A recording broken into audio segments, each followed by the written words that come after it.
বাংলাদেশের শক্তি।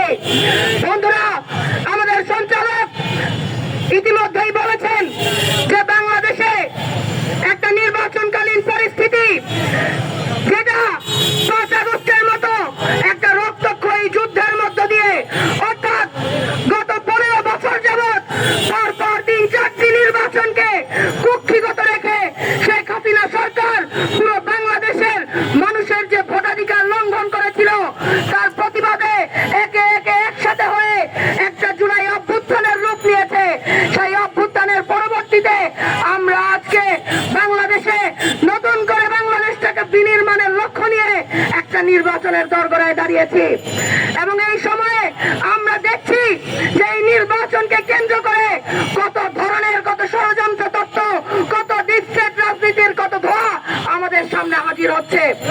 এই রাজনীতি, যেই রাজনীতিকে মৃত্যুর মরণ ফাঁদ বানানো হয়েছে, সেই রাজনীতিকে শেখ হাসিনা ধীরে ধীরে একটা মরণ ফাঁদে রূপান্তর করেছে, সেই রাজনীতিকে শেখ হাসিনা সরকার রীতিমতো একটা মৃত্যুপুরীতে রূপান্তর করেছে। সেই রাজনীতির বলি হয়ে আজকে আমাদের ভাই শরীফ ওসমান হাদী, যে সকল সময়ে ভারতীয় আধিপত্যবাদের বিরুদ্ধে লড়াই করে গেছেন, সে আজকে আমাদের সামনে লাশ হয়েছেন। আমরা এই শেখ হাসিনার সারা বড় সময়ের এই যে মরণ পথের শিক্ষা, এই শিক্ষা থেকে বের হতে চেয়েছি। বন্ধুরা, এখন সময় গড়ে তোলার। আমরা হাতে হাত রেখে একটা স্বৈরাচারের পতন করেছি। কথা ছিল আমরা হাতে হাত রেখে এবারে আমাদের বাংলাদেশটাকে গড়ে নেব। এই স্বপ্ন নিয়ে আমরা এখনো পর্যন্ত মাঠে আছি। এই মাঠে থাকাকে যারা ভাবছেন যে ছাত্ররা, জনতারা হাতে হাত রাখলে কোন ভারত প্রেমীরা, কোন সেই বিদেশে বসে থাকা অতি প্রেমীরা বাংলাদেশে ক্ষমতা নিতে পারবেন না, তারা আজকে খুব সক্রিয় হয়ে উঠেছেন। তারা বাংলাদেশে নাই, তারা বিদেশে বসে বিদেশের সকল সুবিধা ভোগ করে বাংলাদেশে নৈরাজ্য তৈরি করতে চায়। তারা ভারতের দালাল, তারা মোদির দালাল, তারা রয়ের দালাল বলে বাংলাদেশের মানুষের ঐক্যবদ্ধ লড়াই এই সকল দালালদেরকে প্রতিহত করতে পারবে। বন্ধুরা, এখন কোনোভাবেই বিবেক হারা হয়ে আবেগে বাংলাদেশের শৃঙ্খলাকে নষ্ট করা যাবে না। আমরা দেখেছি, আমরা এটা বুঝতে পারছি, গত 15 বছর যাবৎ আওয়ামী সরকার বাংলাদেশের মানুষের হৃদয়ের মধ্যে একটু একটু করে যে হিংসার শিক্ষা বীজ বপন করেছে, যে ঘৃণার বীজ বপন করেছে, আজকে সেই বীজ আমাদেরকে উৎখাত করতে হবে। কোনোভাবেই এই বীজকে চারাগাছ থেকে গাছ হতে দেওয়ার কোনো সুযোগ আমরা বাংলাদেশের মানুষ দিতে পারি না। আমাদেরকে নিজেদের প্রতি সচেতন থাকতে হবে, যেন অন্য কেউ তার নিজের এজেন্ডা বাস্তবায়নের জন্য আমাদেরকে ব্যবহার করতে না পারে। তার নিজের এজেন্ডা বাস্তবায়নের জন্য কোনোভাবেই যেন আমাদেরকে কোনো অগ্নিসংযোগ, কোনো জ্বালাও পোড়া হয়ে মাতোয়ারা করতে না পারে। মনে রাখবেন বন্ধুরা, যেখানে আগুন দিচ্ছেন, যেখানে আগুন লাগছে, যেখানে হত্যাযজ্ঞ শুরু হচ্ছে, সেখানে আমাদের বাংলাদেশের মানুষ মরছে, বাংলাদেশের প্রতিষ্ঠান মরছে, বাংলাদেশ কলঙ্কিত হচ্ছে। বাংলাদেশকে কলঙ্কিত করার রাজনীতি আমরা এই বাংলাদেশে সইব না, কোনোভাবেই সইব না। যারা ভাবছেন ষড়যন্ত্র তত্ত্ব দিয়ে বাংলাদেশের মানুষকে বিভক্ত করবেন, যারা ভাবছেন ডিপ স্টেট পলিসির নামে বাংলাদেশের মানুষকে বিভক্ত করবেন, যারা ভাবছেন ওসমান হাদীর লাশ নিয়ে রাজনীতি করবেন, তাদেরকে আমরা হুঁশিয়ারি জানাই, ওসমান হাদী আমাদের অঙ্গীকার। ওসমান হাদীর রক্ত এই বাংলাদেশের মানুষের যে ঐক্যের বিনষ্ট হয়েছিল, সে ঐক্যকে পুনরুদ্ধার করার জন্য ওসমান হাদীর রক্ত ব্যবহার হবে। কোন ধরনের নষ্ট রাজনীতির শিকার ওসমান হাদীকে আমরা হতে দেব না।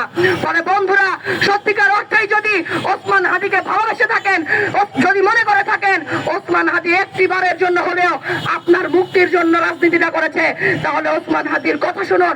সে বলেছে ন্যারেটিভকে ভাঙতে নতুন ন্যারেটিভ লাগবে, দঙ্গলবাজ করে ন্যারেটিভ ভাঙা যায় না। ফলে বন্ধুরা, আসুন হাতে হাত মিলাই চিনে রাখুন কারা বাংলাদেশে নৈরাজ্য তৈরি করে, কারা বাংলাদেশে বিশৃঙ্খলা তৈরি করছে। তাদের সকলকে আমরা একসাথে ঐক্যবদ্ধ হয়ে এই বাংলাদেশ থেকে বিতাড়িত করতে চাই। কোন ষড়যন্ত্রকারীকে, কোন বিশৃঙ্খলাকারীকে আমরা এই দেশে কোনোভাবেই আর দেখতে চাই না। বন্ধুরা, আপনারা মনে রাখবেন, আমরা সকলে এই বাংলাদেশের সন্তান। আমাদের ঐক্যবদ্ধতাই বাংলাদেশের মুক্তির পথ। আসুন মুক্তির রাজনীতি করে কোনোভাবেই ধ্বংস, ঘৃণা, অগ্নিসংযোগের রাজনীতি বাংলাদেশকে মুক্তি দেবে না। বন্ধুরা, বারবার বলছি, বারংবার বলছি, আমাদের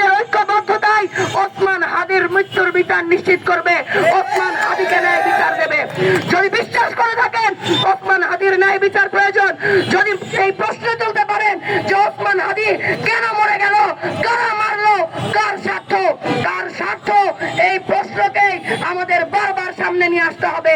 যারা আগুন জ্বালায়, যারা পত্রিকা অফিসে আগুন দেয়, যারা হামলা করে, তারা ওসমান হাদির মৃত্যুতে কার স্বার্থ, সেই প্রশ্নকে মানুষের চোখের সামনে থেকে সরিয়ে দিতে চায়। আমরা তা করতে চাই না। আমরা বারবার প্রশ্ন তুলছি, ওসমান হাদির মৃত্যুতে কার লাভ, তা জাতির সামনে হাজির করতে হবে। ওসমান হাদির মৃত্যুর সাথে জড়িত প্রত্যেককে জাতির সামনে উন্মোচন করতে হবে। ওসমান হাদির মৃত্যুর কারণ কি ছিল, তা জাতির সামনে দেখাতে হবে এবং এই প্রত্যেক হত্যাকারীর দৃষ্টান্তমূলক শাস্তি নিশ্চিত করতে হবে। আমরা বলছি, প্রত্যেক হত্যাকারীর দৃষ্টান্তমূলক শাস্তি নিশ্চিত করতে হবে। বন্ধুরা, একটু মনোযোগ দিয়ে দেখবেন, গতকাল পুরো একটি রাতে বাংলাদেশে যত ধরনের বিশৃঙ্খলা হলো, বাংলাদেশের প্রশাসন এখানে কোনো ভূমিকা পালন করতে পারে নাই।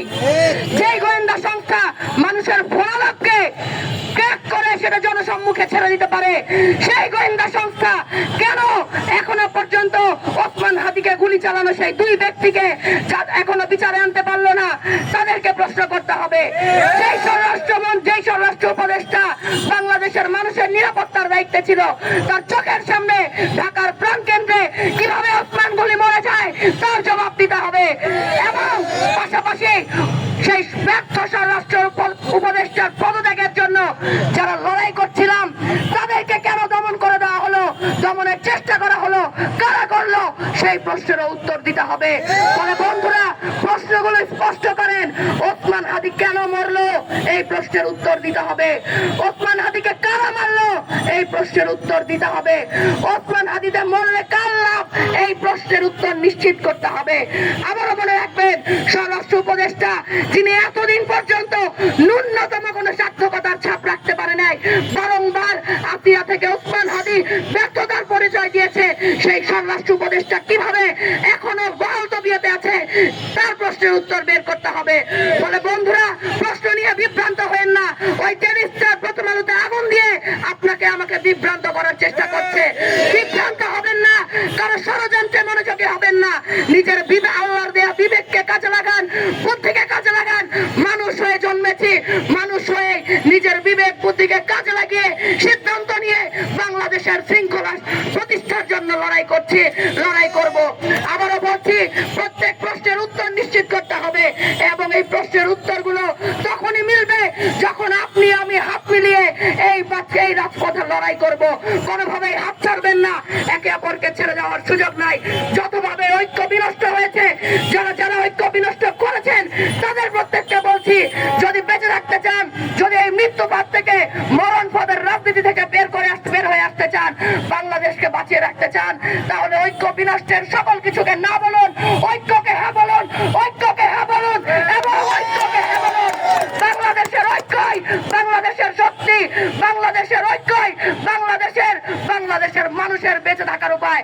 সকলকে ঐক্যবদ্ধতার আহ্বান জানিয়ে, বাংলাদেশকে রক্ষার আহ্বান জানিয়ে, সত্যিকার অর্থেই ওসমান হাদিকে যদি ভালোবেসে থাকেন, তাহলে সেই ভালোবাসার দায় নিয়ে বলছি, ঐক্যকেই রক্ষা করতে হবে।